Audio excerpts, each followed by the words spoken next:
Video করো না, কিন্তু আমি তো ভিডিও করতেছি। খুব জোর করে ওদের গরম পানির ভিতরে পাটা ভিজিয়ে রাখা হচ্ছে, কারণ ওর পায়ে ব্যথা পাইছে, সেই জন্য। তো দুজনকে আমি বালতির ভিতরে বউলের ভিতরে বসে রাখছি। আর এখন এটা কিন্তু তোমাদের ছোটবেলার বউ, জানো, দেখো এখনো সেই আগের মতো রয়েছে বোলটা। কিন্তু ওরা তো আর বসতে পারে না সেই বোলের মাঝে, অনেক বড় হয়ে গেছে।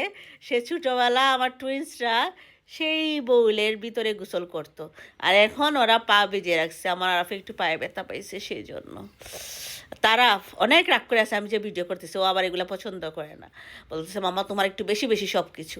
কিন্তু আমি দেখাবো না তোমার ছোটোবেলার সেই বউলের ছবিটা যদি না দেখাই কেমন লাগে জিনিসটা? বলো না কেমন লাগতেছে?